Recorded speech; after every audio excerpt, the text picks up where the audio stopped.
ఈరోజు ఒక కీలకమైన ప్రెస్ మీట్ కింద చూడండి.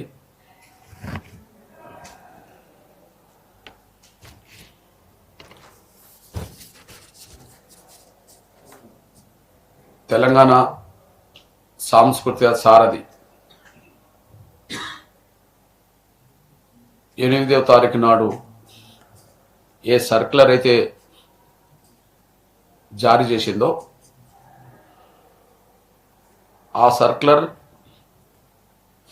ప్రజాస్వామ్య స్ఫూర్తికి విరుద్ధం.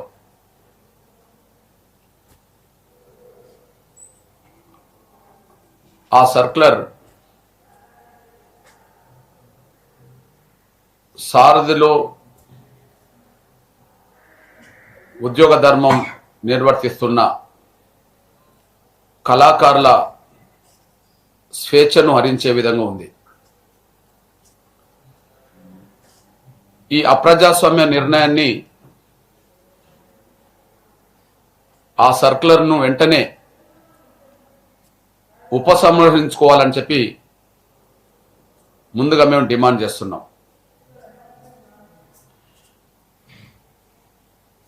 ఈ సర్క్యులర్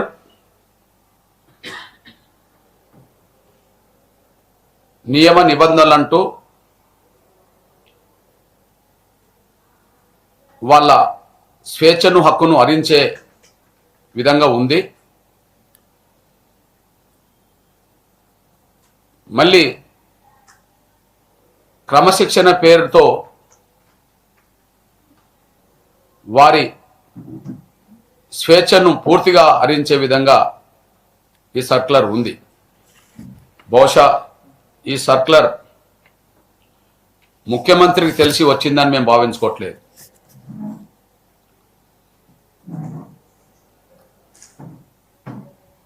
సంబంధిత మంత్రి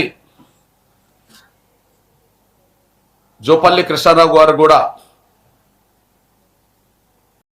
తెలిసే ఈ సర్క్యులర్ వచ్చిందని చెప్పి మేము అనుకోవట్లేదు.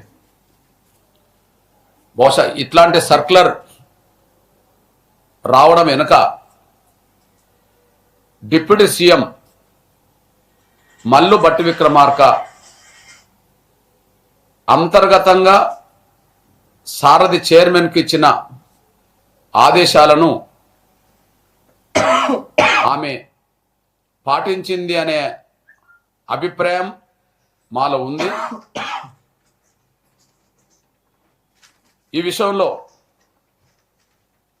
ఎస్సీ వర్గీకరణ వ్యతిరేక శక్తులు కాంగ్రెస్ ప్రభుత్వంలో బలంగా ఉండడం వల్ల బహిరంగంగా కాంగ్రెస్ పార్టీ ఎమ్మెల్యేల రూపంగా ఎంపీల రూపంగా ఉండబడే మాలా సామాజిక వర్గం వాళ్ళే వర్గీకరణ వ్యతిరేక చర్యలకు పాల్పడుతున్నారు. అందుకు వాళ్ళు పెడుతున్న సమావేశాలు సభలు సాక్ష్యం. ఆ సమావేశాల్లో సభల్లో వాళ్ళు మాట్లాడుతున్న మాటలు సాక్ష్యం. ఎస్సీ వర్గీకరణ వ్యతిరేకించడం అంటే కాంగ్రెస్ పార్టీ మేనిఫెస్టోను ధిక్కరించడమే. శాసనసభలో ముఖ్యమంత్రి మాట్లాడిన మాటలను ధిక్కరించడమే. ఆయన ఇచ్చిన హామీని అంగీకరించకపోవడమే. చేవెళ్లలో ఎస్సీ ఎస్టీ డిక్లరేషన్లో వర్గీకరణ అంశం స్పష్టంగా ఉంది. అది జాతీయ అధ్యక్షుడిగా కాంగ్రెస్ పార్టీకి మల్లికార్జున్ ఖర్గే ఆ డిక్లరేషన్ చేశాడు. మల్లికార్జున్ ఖర్గే గారి ఆదేశాలను డిక్లరేషన్ కూడా ఉల్లంఘించడమే. అది రాహుల్ గాంధీ గారు వర్గీకరణకు అనుకూలంగా మాట్లాడిన సందర్భాలు ఉన్నాయి. అది కూడా ధిక్కరించడమే. కాంగ్రెస్ పార్టీలో పలుకుబడి గల్ల కాంగ్రెస్ పార్టీనే శాసించే స్థాయికి ఎదిగిన మాలలు ఒకవైపు బహిరంగంగా అడ్డం పడుతుంటే మరొక వైపు అంతర్గతంగా కాంగ్రెస్ ప్రభుత్వంలోనే 2వ స్థానంలో ఉండబడే డిప్యూటీ సీఎం హోదాలో ఉండబడే మల్లు భట్టి విక్రమార్క ఈ కుట్రలకు పాల్పడుతున్నాడని అనుమానం ఉన్నది. మా అభిప్రాయం కూడా అదే. ఎందుకంటే సారథి చైర్మన్ నియమించడంలో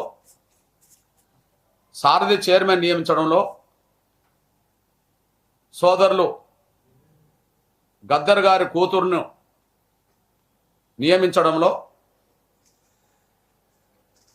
డిప్యూటీ సీఎం పాత్ర ఉన్నదని సమాజానికి అర్థమైంది.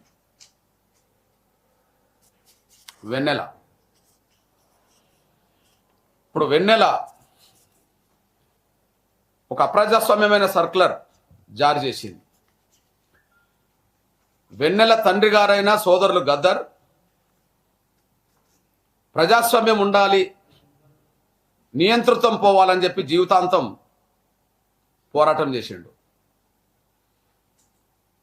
ప్రజాస్వామ్యం బతకాలి, నియంతృత్వం పోవాలి అని చెప్పి జీవితాంతం పోరాటం చేశాడు.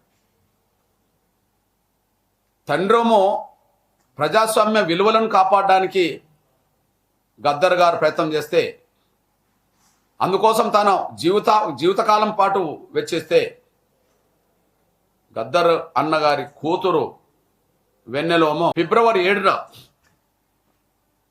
1000 గొంతులు అనే ఒక మహత్తరమైన కార్యక్రమాన్ని, 1,00,000 డప్పుల గుండె చప్పులు అనే మహత్తరమైన కార్యక్రమాన్ని ప్రకటించాం. దీనికి మాదిగ కళాకారులు ఆ 1000 గొంతుల కార్యక్రమంలో వాళ్ళకు ఉండబడే సమయాన్ని బట్టి పాల్గొనడానికి ముందుకొచ్చారు. వాళ్ళకు ఉండబడే సమయాన్ని బట్టి ప్రభుత్వ బాధ్యతలు నిర్వర్తిస్తూనే వీలైన సమయంలో తమ జాతి పట్ల, తన జాతి ఆకాంక్ష పట్ల వాళ్ళకు కూడా గౌరవం ఉంటుంది కనుక వారు ఫిబ్రవరి 7న జరగబో మహత్తరమైన కార్యక్రమంలో భాగస్వాములు కావడానికి ప్రయత్నం చేస్తున్నారు. మాదిగలే కాకుండా ఎస్సీ వర్గీకరణ సమర్థించే అన్ని వర్గాల కళాకారులు కూడా ఈ మహత్తరమైన ఉద్యమంలో భాగస్వాములు అవుతున్నట్టుగా స్పష్టంగా సమాజం గుర్తించింది. ఇక్కడనే ప్రభుత్వంలో 2వ స్థానంలో కూర్చున్న డిప్యూటీ సీఎం మాలా సామాజిక వర్గం సంబంధించిన వ్యక్తి బట్టి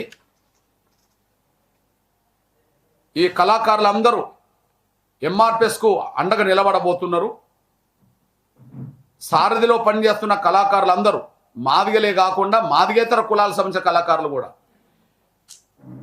వర్గీకరణ న్యాయం అని చెప్పి భావించుకునే అన్ని వర్గాల కళాకారులు కూడా సారథిలో ఉన్నా సారథిలో లేకపోయినా, సారథిలో లేకపోయినా అందరూ ఫిబ్రవరి 7న జరగబోయే మహత్తరమైన కార్యక్రమాన్ని జయప్రదం చేయడం కోసం ప్రయత్నం చేయబోతున్నారు. వాళ్ళను పోకుండా అడ్డుకట్టేయాలి అని ఒక ఆదేశాలు డిప్యూటీ సీఎం బట్టి నుంచి వచ్చినట్టుగా కనిపిస్తున్నది. డిప్యూటీ సీఎం బట్టి ఎప్పుడైతే ఆదేశాలు ఇచ్చినట్టుగా ఉన్నదో ఇంటర్నల్గా, తను కూడా కార్యదర్శి గారికి వెంటనే ఎలాంటి సభలు సమావేశాల్లో పాల్గొనొద్దు అని చెప్పి ఇక్కడ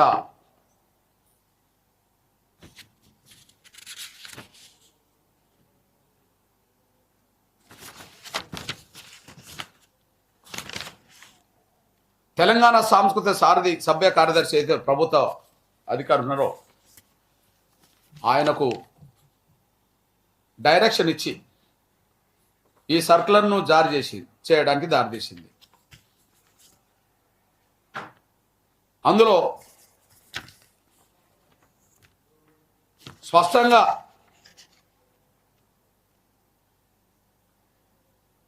ఈ సంస్థల్లో పనిచేస్తున్నంత కాలం ఎటువంటి ప్రైవేట్ కార్యక్రమాల్లో పాల్గొనడం కానీ, ప్రదర్శనలు ఇవ్వడం కానీ చేయరాదని, సోషల్ మీడియా వంటి మాధ్యమాల ద్వారా సాంస్కృతిక సాహిత్య కార్యక్రమాలను నిర్వహించినట్లయితే ముందస్తు అనుమతి తీసుకోవాలని, ఈ నిర్ణయాన్ని ఉల్లంఘించినట్లయితే నియమాల ప్రకారం క్రమశిక్షణ చర్యలు తీసుకోబడతాయని అందులో స్పష్టంగా ఉన్నది. అవును, రేపు ఫిబ్రవరి 7న జరగబోయే మహత్తరమైన కార్యక్రమంలో వీళ్ళు భాగస్వాములు అవుతున్నందుకే ఈ నిర్ణయం తీసుకున్నట్టున్నది. లేకపోతే మన నల్గొండలో కాంగ్రెస్ పార్టీ ఆధ్వర్యంలో మీటింగ్ జరిగింది.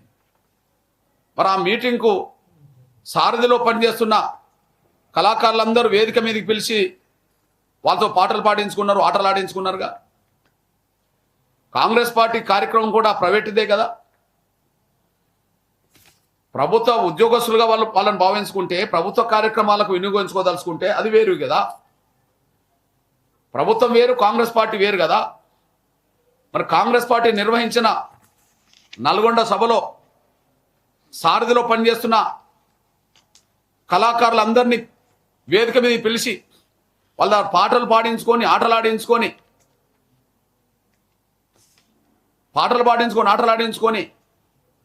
వాళ్ళ సేవలను ఉపయోగించుకున్నది కదా కాంగ్రెస్ పార్టీ.